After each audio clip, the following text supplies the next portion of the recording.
Great rewards don't wait, so why should you? Through the Invigor Book and Buy Grower program, you could earn a $30 per bag rebate when you book all of your Invigor hybrid canola by November 14th. Talk to your retailer. Terms and conditions apply. It's time for RealAg Radio on Rural Radio Channel 147 on Sirius XM.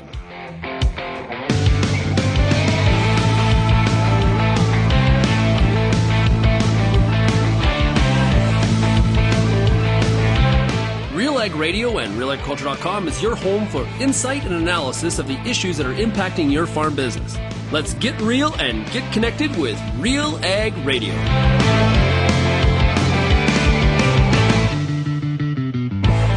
Hello and welcome everyone to RealAg Radio here on Rural Radio, Channel 147, Sirius XM. It is Monday, August 25th. It is Agronomic Monday, and I am your host, Lyndsey Smith. Now it is the last week of August, and that means a couple things.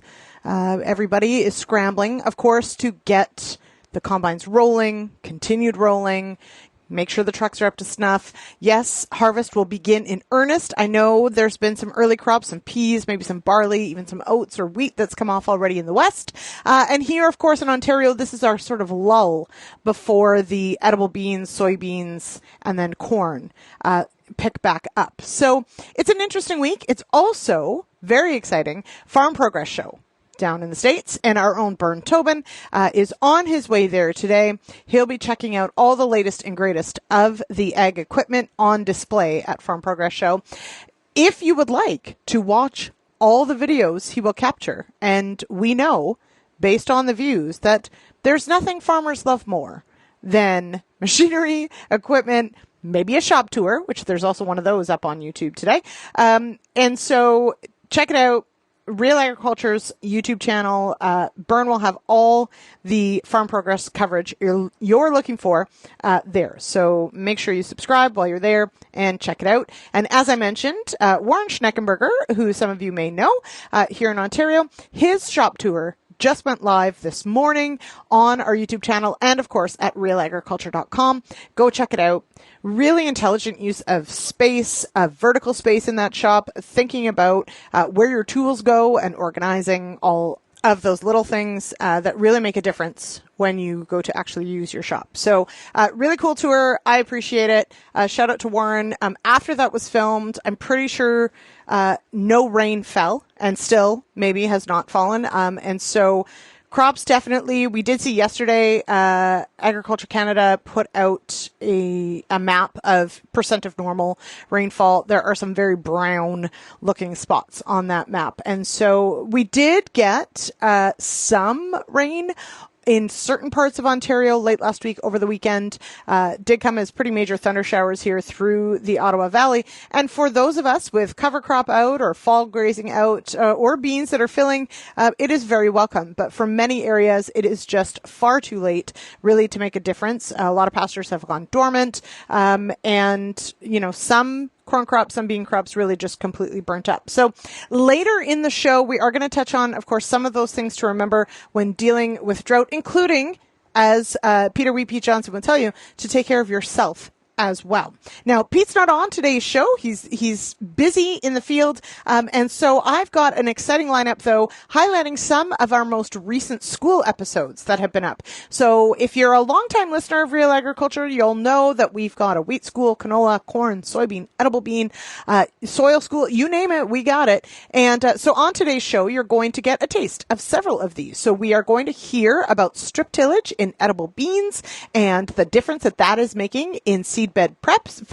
Strip tillage I find fascinating because, of course, it is this balance between, you know, working the ground where you're going to put that seed in the ground, but leaving decent residue and decent cover in between. It also helps you sort of tackle where you're going to put that fertility. It does lead to some challenges, of course. One of those being fertility, in that we know from experience where those who use strip tillage, when you're doing your soil testing, you really do have to think about where you're sampling from and what the history is on that field. But for many, strip tillage has really become this really great happy medium of still having that warm, very, you know, worked strip to put the seed into, but keeping some of that residue cover on either side of that strip for all the good reasons, and leaving some of our soil undisturbed, which frankly, we know, really helps to keep those microbes in the soil happy, and happy microbes make for happy crops. So on that note, we're also going to have a soil school clip today. You're going to hear from Lara de Moissac out of Alberta, and more specifically out of a soil pit in Alberta.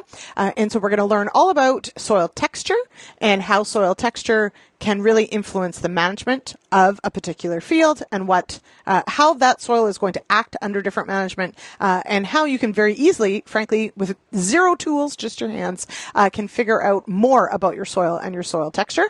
So stick around for that one. And then we've also got a wheat school episode with Dr. Kelly Turkington to talk about ergot and ergot risk, ergot management, and of course everything you need to know about overall management of ergot. It's one of those ones that it actually has a fascinating history, which is kind of cool. It is obviously a bigger risk for rye. However, many cereals are actually prone to ergot, or it is possible to get an ergot infection, and certain environmental conditions really can ramp up ergot. And it is a huge quality issue when it happens, because ergot bodies, those black, they almost look like sclerotia, if you know what white mold and sclerotinia bodies look like. It takes the place of the kernel. You see it in the head, and those are very toxic to livestock. And so a huge consideration. Wheat, not a huge risk, but definitely one of those things that can happen, especially in wetter seasons. And for some, and I know I just talked about drought, and certainly there are some very droughted areas in Western Canada as well. But there are also areas of Alberta, Saskatchewan, and Manitoba who actually have had very decent moisture. And actually after last week, and I feel bad, I'm sorry, Gunter, we had him on the Farm Rapid Fire last week, and just after we spoke that night, got a just absolute downpour of water in a very concentrated area. So there is such thing as too much in areas of the prairies as well. Anyway, so we'll learn all about ergot today on today's show. And then, as promised, as I mentioned, we're going to round out the show with a few quick hits of some of the things going on, and of course the importance of taking care of yourself during some of these more stressful times of your agricultural career. So without further ado, let's take a break, and I'll be back to introduce the next segment. We're going to talk soil texture with Lara and Amber right after this.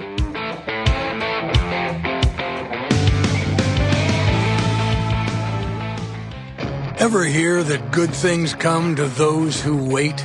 Well, we think it's more like great rewards come to those who book their Invigor hybrid canola early. Through the Invigor Book and Buy Grower program, you could earn a $30 per bag rebate when you book all your Invigor needs by November 14th. Speak with your local retailer about eligible hybrids. Terms and conditions apply. Book early. Come out ahead. If you're involved in the agriculture industry, it's important to stay informed on all the latest issues affecting your business. At RealAgriculture.com, we offer fast, reliable news, information, and insights to help you keep on top of all of the latest in Canadian agriculture. Visit RealAgriculture.com and sign up for our free daily newsletter covering everything from news, agronomy, animal agriculture, and much more. Visit RealAgriculture.com/subscribe today. I'm Lyndsey Smith, host of The Agronomist, and I want to thank you for tuning in for over 200 episodes of our beloved little program. Join me Monday nights, 8 p.m. Eastern on YouTube for our live and interactive agronomy Q&A. Each week, our guest panel will handle some of your toughest agronomic questions live, streaming on YouTube, Facebook, X, and RealAgriculture.com. Tune in Monday nights or go to realagriculture.com/agronomist and sign up for our email notifications, and don't miss an episode.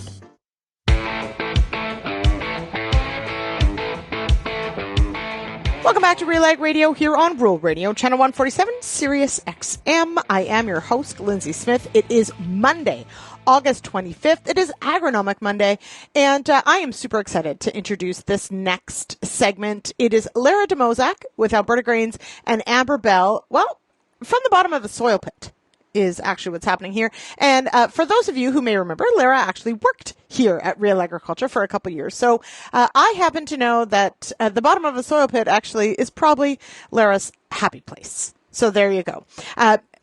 Lara's going to teach us all about what we can learn by learning about our soil's texture. So on different fields, different farms, and what texture really means about how we manage our fields. So let's pop into that soil pit over in Alberta and hear from Lara and Amber Bell.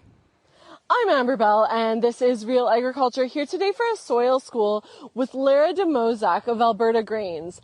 Now, we're going to be talking about soils, of course, but we're also going to be getting down in the dirt and talking about how to texture our own soils on our own farms. So get ready for the conversation. Okay, we're talking about soils today. What are we looking at? Well, to start, I think that a lot of the times we need to go back to the basics. And talk about soil formation, the soil forming factors, where to find that information, instead of having to dig a soil pit, which I'm lucky enough to have a soil pit right here. It's a little bit wet. We may have to pump it out later. Might have some mud. Yeah, might have some mud in there, but we'll get it cleaned up, and we'll be looking at it a little bit later today. But where to look for that information, and what is it telling you? Right. Okay, so where would you start? Actually, let's start with, why is this relevant? Why do growers need to know what's going on with their soils? I think a lot of times farmers are really concerned about what's happening above ground.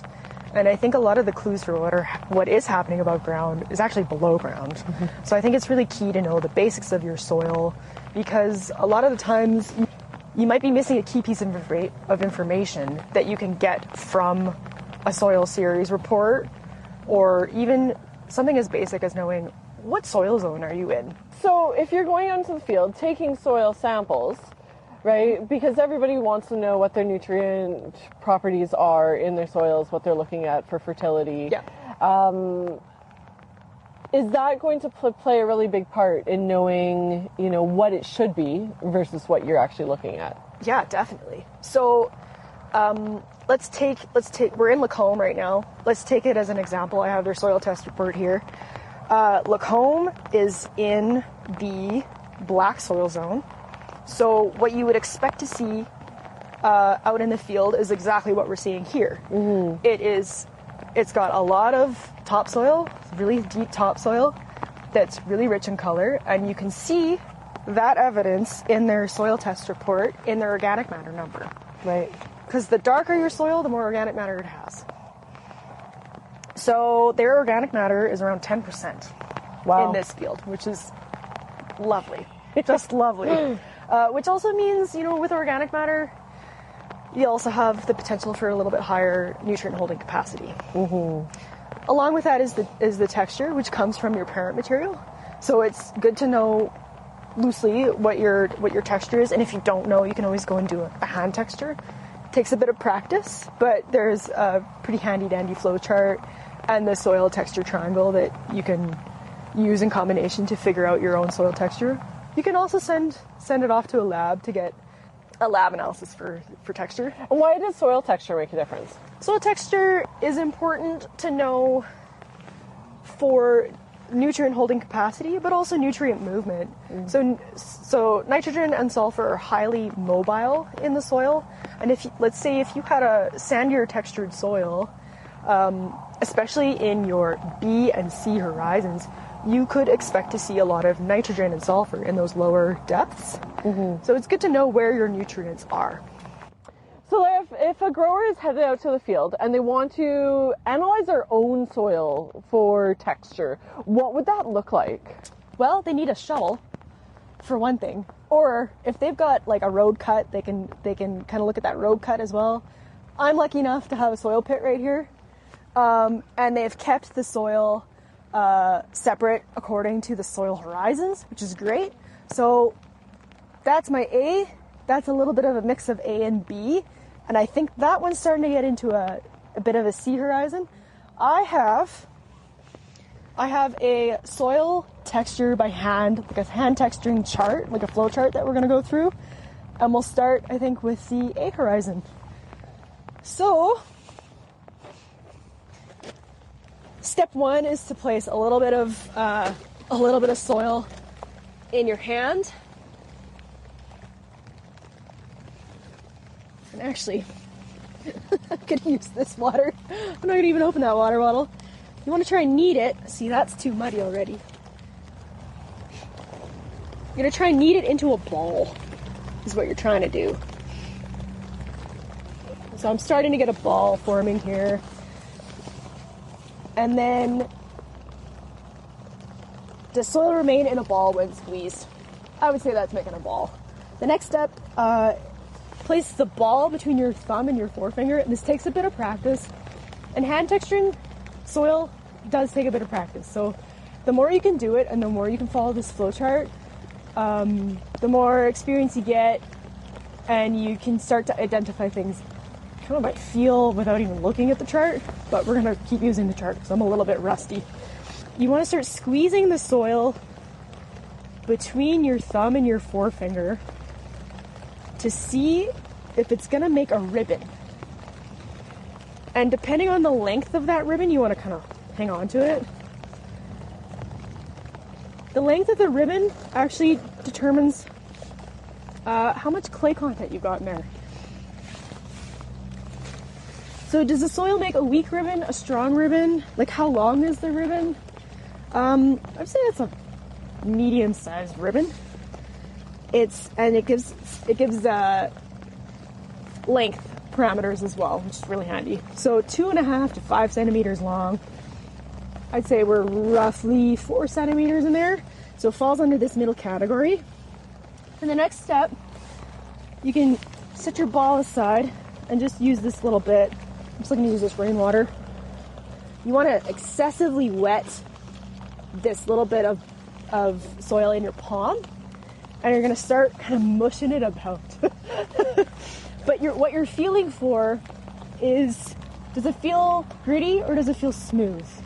And the grittiness would be sand, and the smoothness would be silt or clay.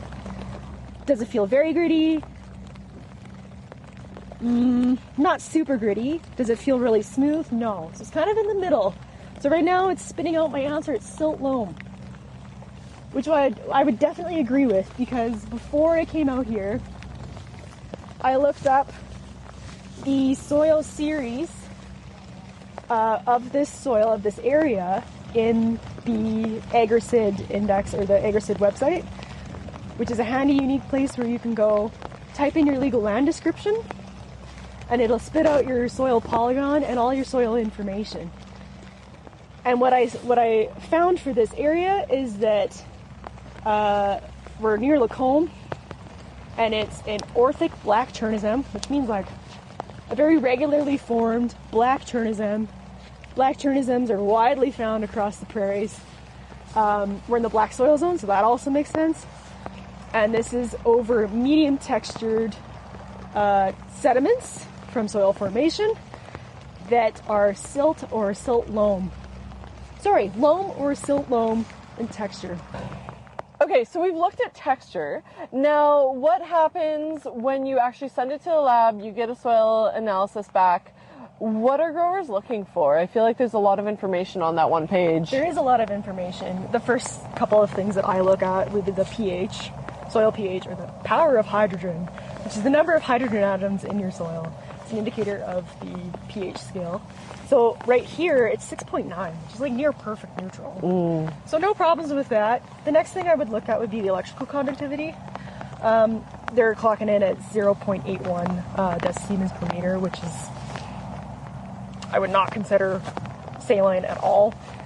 If you're verging more towards 1 and higher, there's kind of a scale like 4, 5, that's getting high. So you'd want to look at salinity as a factor in growing your crops.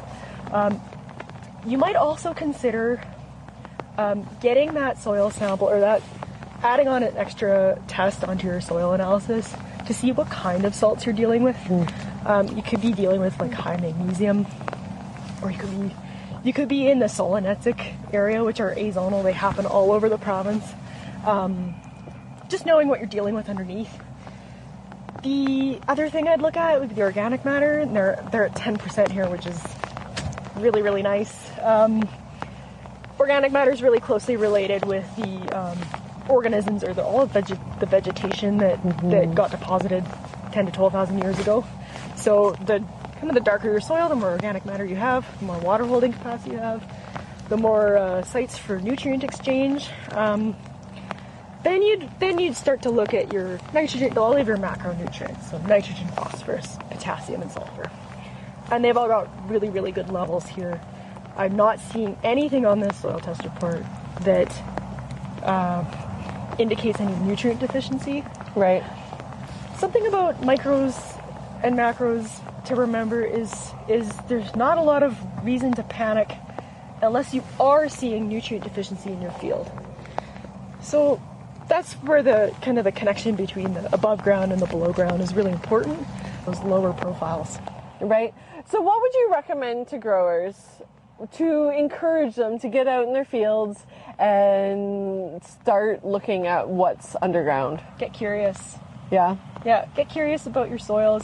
You know, if your grandpa or your dad are still around and because they're going to have the most knowledge. The farmers have the most knowledge about their soil. They understand where in their fields the crop doesn't grow as well. But get curious about that. And you can start to, dig around a little bit, see what you're seeing in those, in the horizons, in the profiles. See if that correlates with your soil series. If it doesn't, maybe you have more questions to ask. Maybe it's worth sending a couple samples away just to see what's going on with your chemistry, with your texture. Just start poking around. That's a lot of fun. Well, thank you so much for joining us. And that was Lara de Moissac on Real Agriculture. All right, we're going to take a quick break, and I'll be back with more RealAg Radio right after this. Protect your anhydrous ammonia application earlier than normal this fall. Defend against potential losses and protect your bottom line with new Centuro A-Pro Nitrogen Stabilizer. Patented active ingredient Pronitrodine offers agronomically effective protection where it matters most, below ground. The new concentrated formulation lowers application rates. Start early with Centuro A-Pro as part of your nitrogen management plan. Contact your local retailer or visit centuro.ca for more information today. The Canola School on RealAgriculture.com is a video series that showcases the latest in canola research and production agronomy. Learn from some of the best at your own pace through quick and timely producer-focused videos available on our YouTube channel. The Canola School on RealAgriculture.com is the quickest way to keep up to date on all the latest in canola production. Boost your canola IQ with the Canola School, brought to you by BASF, and visit canolaschool.com. Built on over 100 years of seed innovation and unwavering commitment to farmers, Pioneer 100 Series canola hybrids deliver a step change in yield performance and agronomic traits. This isn't just better canola, it's different canola. Pioneer 100 Series. Contact your local Pioneer sales representative or visit pioneer.com/100 series to learn more today.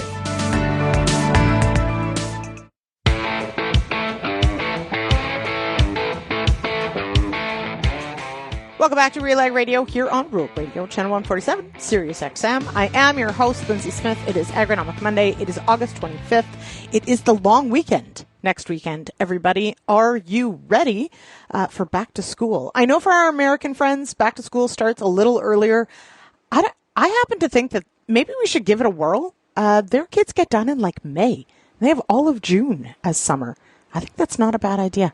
Okay, focus, Lyndsey. I'll be honest, I'm not ready for back to school, so it is weighing on my mama mind just a little bit. So let's shift gears back to agronomy and Agronomic Monday.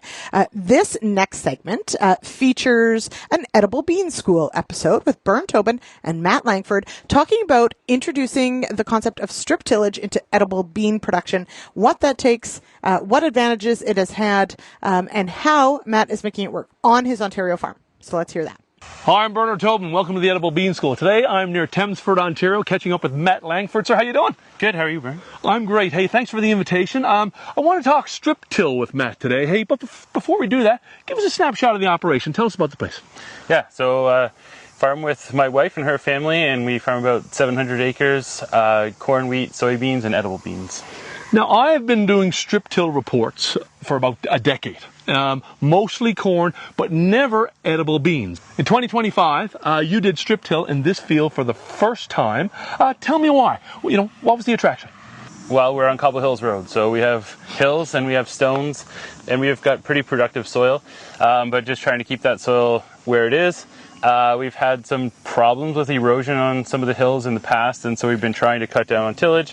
Last we were using a high-speed disc. Last year, we were planting corn with it, and that went actually quite well. But trying to plant edible beans, we were getting a lot of corn stalks in our seed trench, and just we were fighting with it, and just thought, if we were able to just move these corn stalks out of the way, we'd have a perfect seed bed here. And so we thought we should just try some in strip till.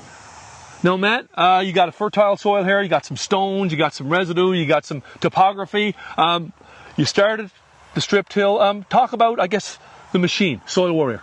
Okay, so it's a Soil Warrior. We're on 20-inch rows, so it's 20-inch configuration, working to put variable rate dry fertilizer on it.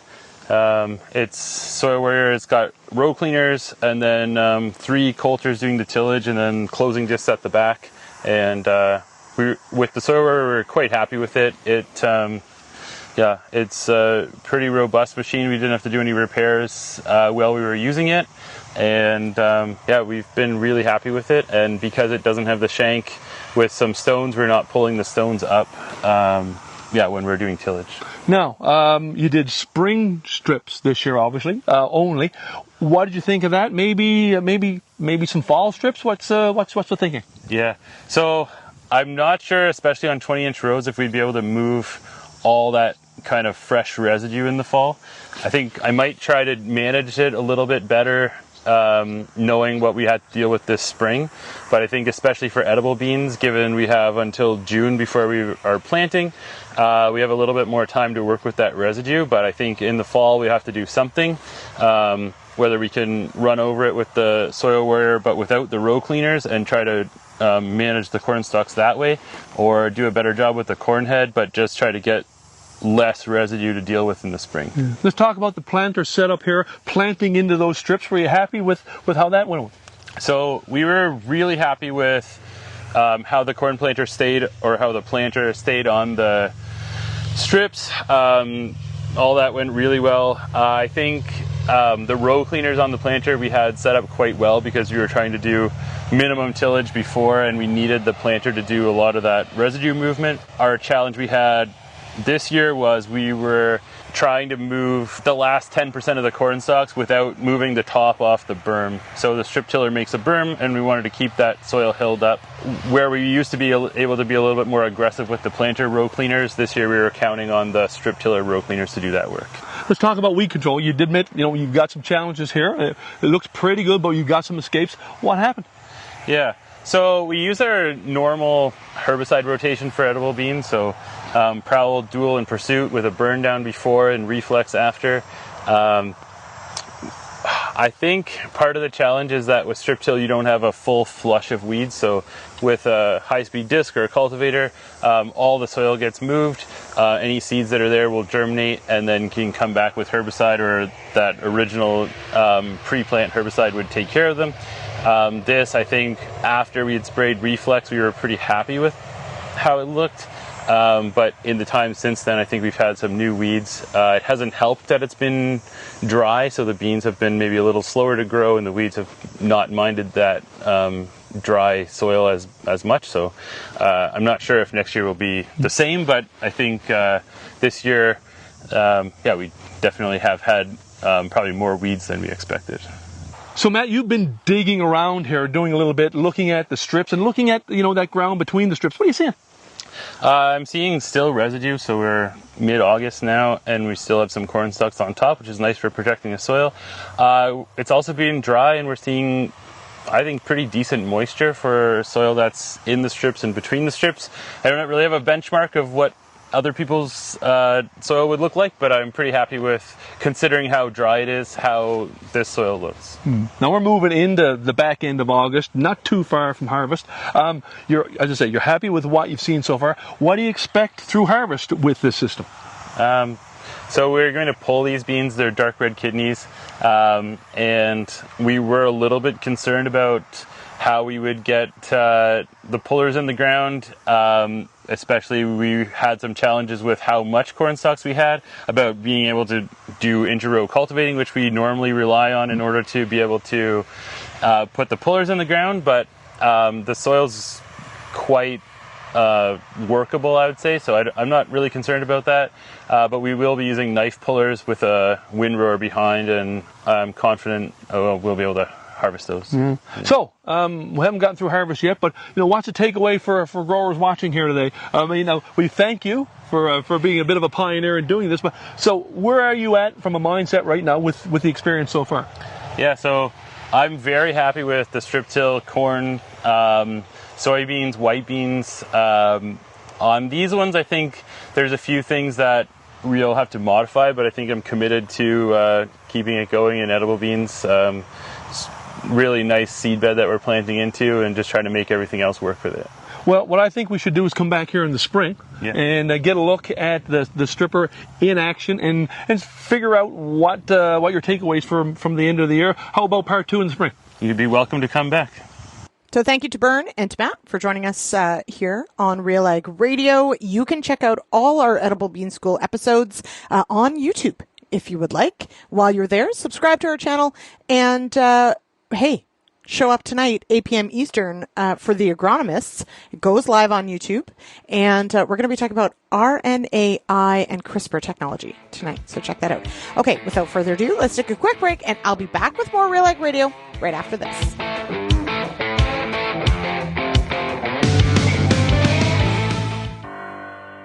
The new Brandt XT grain cart delivers unmatched forward auger reach, side auger reach, and discharge spout clearance for easy positioning, with sight lines that allow you to actually see what you're doing while you're doing it, saving you time with each load and getting you back to the combine sooner. They say hindsight is 20/20. We say seeing what's in front of you is better. Lead the field with the new XT grain cart from Brandt. The Pulse School on RealAgriculture.com has everything you need to get your crop off to a great start and a strong finish. Whether you're growing chickpeas, faba beans, lentils, or peas, you'll get all the latest and best agronomic information at PulseSchool.com. A library of top-notch agronomy videos from industry experts available on demand at your fingertips. Visit the Pulse School, brought to you by BASF on RealAgriculture.com.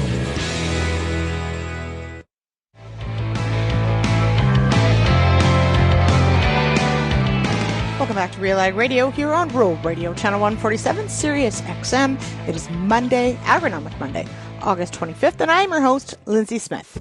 This segment is brought to you by MMP. With deep roots in agriculture, MMP helps farm businesses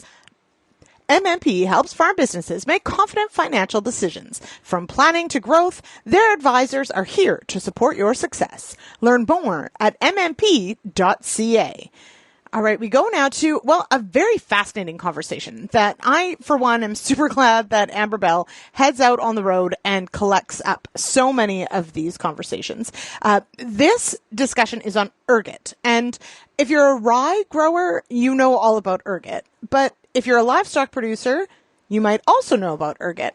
As a wheat producer, however, it may not necessarily be top of mind. And Kelly Turkington will explain sort of why wheat is less susceptible to ergot, but not necessarily immune to the disease. It does, of course, cause potential downgrading and pretty serious downgrading. I would like to just share quickly. We actually had an ergot issue in a solar site that we were grazing, not in wheat, obviously, but in some of the ryegrass that was in there. And ergot poisoning is terrible. Let me tell you, it is awful to see your lamb suffering. And I know calves are susceptible, even cows, at high enough rates. So ergot is one of those diseases we probably don't talk enough about. And what I really appreciate from this discussion is Kelly really talks about sort of the big picture of how we manage for some of these diseases, both in the field and next to the field. I'm Amber Bell, and this is Real Agriculture, here today for an episode of Wheat School with Dr. Kelly Turkington of Agriculture and Agri-Food Canada. We're going to be talking about ergot in wheat. So welcome, Dr. Turkington. It's great to see you. Great to see you, Amber. Yep. Okay, so is ergot in wheat an issue? Let's start off with that big question. I think the challenge is that it's an issue that comes and goes, and it depends on the particular summer and weather conditions, especially just prior to head emergence and then right after head emergence. And if you have the right conditions that favor the fungus, there is a potential to have ergot issues. So some years, and it may go several years, where there's really no problem, and then we get a set of weather conditions that favor ergot and germination of the sclerotia that the ergot fungus uses to survive from one year to another, and it produces what we call these drumstick-like structures where the spores are produced out of. So you have to have the conditions that favor germination of the sclerotia, production of those fruiting bodies, release of spores, and then conditions that allow those spores to germinate and infect that cereal floret. What are some management techniques around ergot? So first of all, to recognize that you have an issue. So ergot, you typically wouldn't see signs of it until well into the latter part of July and early August, when you start to see those ergot bodies on that wheat head, that barley head, or more so on rye or triticale, both spring and winter types. And so that you have a problem. And so if it's in the current growing season, sometimes what happens is the ergot will affect adjacent ditches and things like brome grass or other tame and wild grass species. And that actually is sometimes where the ergot inoculum comes from. So you can start to look at taking steps. So during harvest, what you might find is the headlands of the field tend to be more affected. So you might want to harvest that area separately, bin the rest of the field that's less affected, so less grade reduction. And then that affected area, if you're looking at marketing that grain, you can have it cleaned, either gravity table, spiral cleaner, or more and more the color sorters, and that would remove the ergot from that grain. There's a cost, of course, so you'd have to look at the cost benefit of that. The other thing with the grassy areas is if you can cut them before they have a chance to set seed, then you interrupt that life cycle of that ergot fungus, so you don't get production of sclerotia, which then can fall down and overwinter on the surface of the soil and then act as a source of disease. Now, if you're looking at planning for future years, it's been a difficult challenge in terms of developing resistant varieties. There seems to be maybe some subtle differences, but there's some efforts related to improving varieties much less susceptible in terms of rye and triticale, and certainly in wheat. But there's no information in the variety guides for ergot, so that's a bit of a challenge. One thing that we found in some of the research here with hybrid rye is seeding rate is very important, and often it's the secondary tillers that tend to get more affected.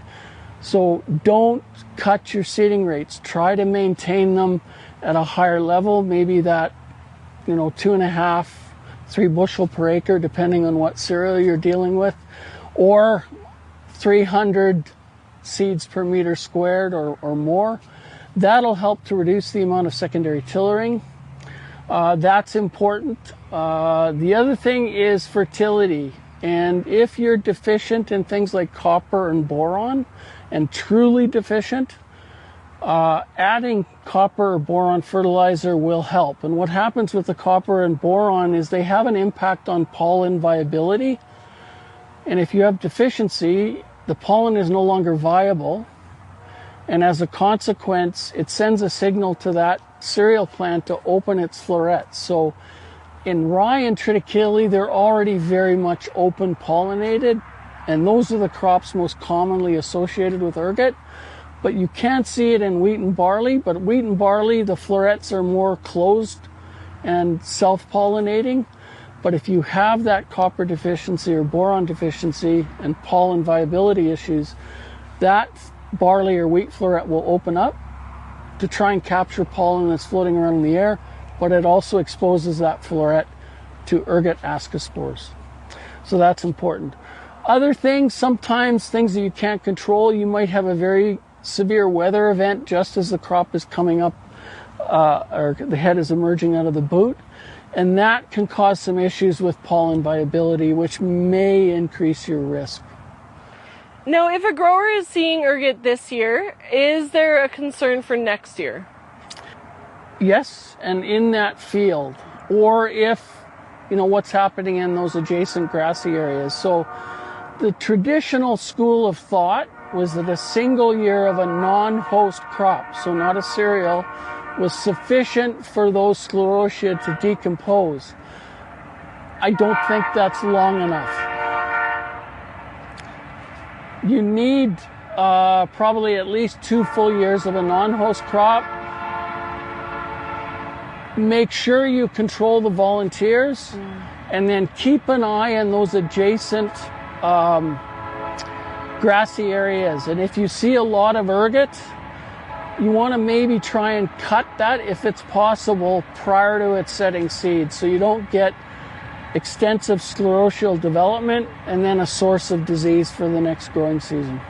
The one other quick comment would be, recently in the last 4 to 5 years, some fungicide products have added ergot suppression to the label, and they can help. But again, if you've got variable crop development in the field, tillering and so on, you may hit the main stem heads perhaps at the right time, and it'll help to lower the risk, but you may not protect those other heads that haven't emerged yet. So that's another part of the toolbox. Don't expect high levels of control. It's suppression. It lowers the amount of ergot typically. Great, well, thank you so much. And that was Dr. Kelly Turkington on Real Agriculture. Thank you. It's time to take a quick break here on RealAg Radio, and we'll be back with more of Agronomic Monday here on Rural Radio, Channel 147, Sirius XM, right after this.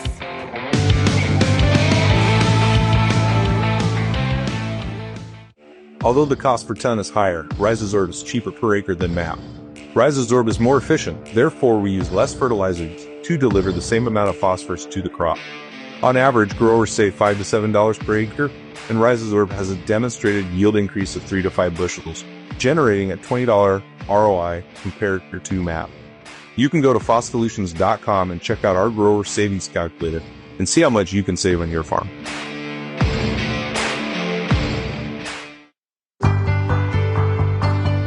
It's summertime, and you've got a lot of important decisions to make when it comes to your corn crop. Let the Corn School on RealAgriculture.com help guide you through those big decisions with input from leading experts in the field. If it's spray timing, disease identification, or any other field issue, the Corn School's got you covered. The Corn School on RealAgriculture.com, brought to you by BASF and Pride Seeds.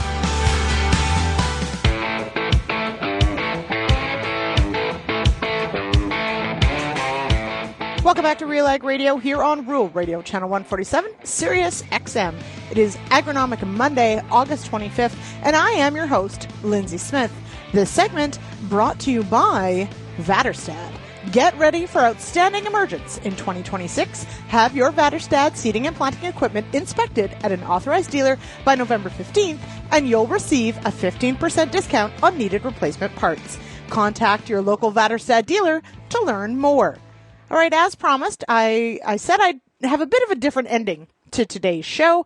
And so one of the things I really want to touch on, and this is incredibly, incredibly important, and there's a few initiatives out there that I wanted to touch on to make sure that we're all taking care of each other and ourselves during these very stressful times. Now, maybe you've got a great crop coming into the bin, and that is fantastic. We are all very happy for you. But even in a great harvest season, there's still, of course, long days, short on sleep, a lot of stress, a lot of moving parts, and a lot of moving equipment. And I just want to make sure that we're all taking care of each other and ourselves mentally as well as physically. So there are some really key initiatives out there that I think are important to highlight. If you follow along with the Do More Ag Foundation, there are other, of course, provincial organizations as well that really are trying to offer resources and have availability for those out there that maybe need a check-in, maybe want someone to talk to, maybe just want to be heard. And this is one of those things that sometimes it's just really important to be able to talk to someone who understands what you're going through and can commiserate and maybe support you through a really tough time, like what many of our Ontario farmers are experiencing with drought. So tonight, and the timing's too short, I know, to have everybody hop on, but there is a webinar happening tonight with the Ontario Forage Council. They're putting together a webinar on managing through drought that does have a focus on, of course, the pasture, the soil, the cattle, the sheep aspect of managing through a drought, but also a key part of this, and the Ontario Soil Network is doing this as well. They're having an event for their members just to get together, talk it out, talk about what, has helped get through a drought, what has helped as far as like actual practical things you can do, but also just to talk to each other, because ultimately, as stressful as it is, I promise you someone else has been in that same situation or worse. And it is really important to check in with your network of people. And if you don't have a great network of people, because farming can be very isolating and very lonely at times, I highly recommend hop on some of these either webinars, calls, go to a local field day or event, and just, as Pete would tell you, just, ask how people are doing. And when someone asks you how you're doing, here's my ask for everybody. I know we all want to say, good, fine, I'm doing great, when it's not really the truth. And so when someone asks, how are you keeping, or how are you managing, whatever, it's okay to say, you know what, right now is hard. It is okay to say that right now is hard, and that you're not sure maybe how you're going to keep these animals fed, or, paying bills is really stressful right now. All of those things, you are not the only one who's potentially faced with that. And so I just cannot recommend enough stopping in at an event or reaching out to a neighbor who you haven't talked to in a while. Because the other thing that is so critical here is that, it's one thing to be dealing with the regular stress of a harvest season or a not so great production season. It's really hard to reach out if you're really struggling. But when you're in a good place, it's also easy to forget that, maybe you haven't talked to somebody in a while. Maybe they've fallen off your radar. And so Pete may not be here, but the Wheat Pete 15, I think, is a brilliant idea. And make sure that, if somebody crosses your mind, I feel like that happens for a reason. So if there's somebody you haven't talked to in a while, or you haven't seen them on social in a while, or whatever the case may be, send a DM. I'm not a phone caller. I actually find phone calls incredibly jarring when my phone rings. So, maybe reaching out by phone call isn't your thing, but sending a text, a DM, and then maybe setting up a phone call is always a good idea, just to check in with everybody. Now, moving on to things that are perhaps just as serious and even as terrifying. New World screwworm. So, if you haven't heard about this because you don't have livestock, don't worry, there's a fresh nightmare for you here. So New World screwworm it's a fly. It lays its eggs in a wound or opening of an animal. The eggs hatch, the larvae begin to consume living tissue. So this is different than some flies and maggots that may consume dead tissue. No, this is a fly that actually creates a wound as it goes. It was a huge issue in the US many years ago. And if you've been watching the news, you'll note that there has been a potential resurgence of the New World screwworm moving north from Central America into Mexico. And it was found on Mexican cattle, and therefore the border between the U.S. and Mexico for mammal movement basically stopped. Now, here's the terrifying thing. And if you listened last week, you'll know that we don't know when that border will reopen to livestock movement, and that includes horses, cattle, all sorts. Because if, let's say, there is an animal with a wound with screwworm larvae in it, those larvae will actually drop off, and they can infect the ground and other areas and basically start the whole life cycle over. So they can spread. Now, here's the terrifying part, because it's bad enough if you Google screwworm, oh my God, the pictures are terrible. It does infect humans as well. And the U.S. today did confirm, we got news today, that a U.S. case has been confirmed in a human. Now, it's not clear. There may actually be 2 cases. This also isn't entirely surprising in that in the discussions of the New World screwworm spreading again, and there's a whole big story. I did a Ruminating with RealAg episode about how New World screwworm was kept at bay in Mexico, the U.S., years ago, and how it was continued to be kept at bay. Basically, we know that this fly can actually lay eggs in a human as well. Now, the reports out of the U.S. are that this is someone who either traveled or is related to someone who traveled to areas that do have New World screwworm. So they're not necessarily saying that this is an infection that occurred in the U.S. However, it's been found in the U.S. And again, if animals, humans, etc., carry this larva on their body and bring it to the U.S., it can start to multiply. And so the cool way that we can keep New World screwworm at bay is using sterile male flies. However, Canada, for the most part at least, is too cold for the New World screwworm for successive generations. That may change. We've certainly seen ticks move into different areas as weather warms or changes. And I will tell you, as a sheep producer, and if you've got cattle, you know what fly strike is. And fly strike is, so the blowfly that causes fly strike is in the same family as New World screwworm, just not as bad. But I will tell you, we've had terrible fly strike this year, and we're not alone in Ontario. There's been many instances of it, so it's bad enough. Anyway, I did want to bring that to everybody's attention because, hey, nightmare fuel. Cool. On a also trade note, because I thought it'd be important that we touch base on this one. We did talk about it a bit last week on the issues panel, but Carney our Prime Minister did drop the retaliatory tariffs against the U.S. on CUSMA compliant goods. The steel and aluminum, copper, etc., the sectoral tariffs remain in place, at least for now. And we are still continuing to cover that story of now we've had several reports, of course, of people in the U.S., farmers, custom operators that are trying to bring equipment in that can't. And realistically, I mean, yes, technically they can. However, they have to pay a 50% tariff at the border to get this equipment in. And that tariff applies to steel and aluminum that was potentially brought in not from the U.S. And so you've got to actually go through a piece of equipment piece by piece and figure out where all the steel and aluminum came from. It is a huge trade irritant. And more than that, and we talked about this on the show, but I think it bears mentioning, more than that, it is really, this comes full circle to how I started this segment on stress, in that the harvest season is so short and so incredibly stressful, and weather will already delay us. We do not need artificial delays because we can't move equipment. This is the thing that really gets me, and I know this is oversimplifying, large scale trade policy, but it really gets me when America's supposed to be like the land of the free. You should be able to buy any piece of equipment you want if it's for sale and you agree to a price.